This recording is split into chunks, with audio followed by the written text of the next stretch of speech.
Thank you very much, everybody. So this is a big, big day, a beautiful day, potentially one of the great days ever in civilization. So today is a historic day for peace, and Prime Minister Netanyahu and I have just concluded an important meeting on many vital issues, including Iran, trade, the expansion of the Abraham Accords, and most importantly, we discussed how to end the war in Gaza, but it's just a part of the bigger picture, which is peace in the Middle East, and let's call it eternal peace in the Middle East.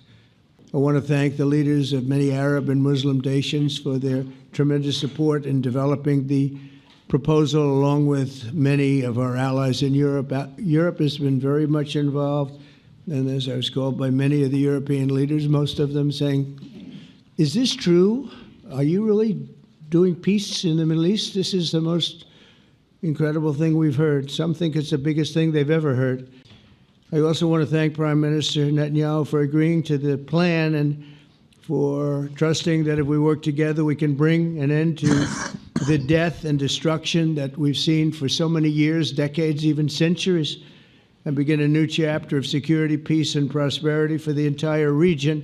I believe that today we're taking a critical step towards both ending the war in Gaza and setting the stage for dramatically advancing peace in the Middle East, and I think beyond the Middle East, in very important Muslim countries. I support your plan to end the war in Gaza, which achieves our war aims. It will bring back to Israel all our hostages, dismantle Hamas's military capabilities, end its political rule, and ensure that Gaza never again poses a threat to Israel.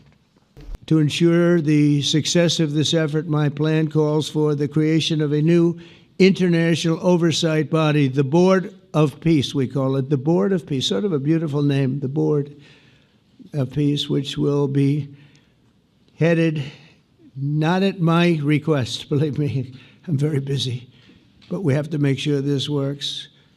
The leaders of the Arab world and Israel and everybody involved asked me to do this, so it would be headed by a gentleman known as President Donald J. Trump of the United States. That's what I want, is some extra work to do, but it's so important that I'm willing to do it.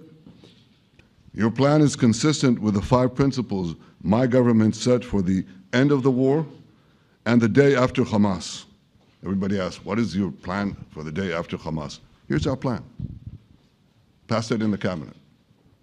All our hostages, both those who are alive and those who died, all of them will return home immediately.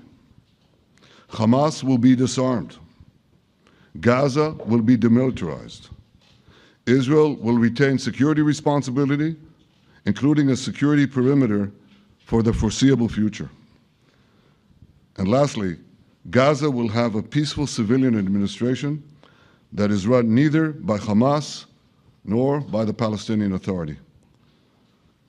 If Hamas agrees to your plan, Mr. President, the first step will be a modest withdrawal, followed by the release of all our hostages within 72 hours. The next step will be the establishment of an international body charged with fully disarming Hamas and demilitarizing Gaza. Now, if this international body succeeds, we will have permanently ended the war. But if Hamas rejects your plan, Mr. President, or if they supposedly accept it and then basically do everything to counter it, then Israel will finish the job by itself. This can be done the easy way, or it can be done the hard way, but it will be done.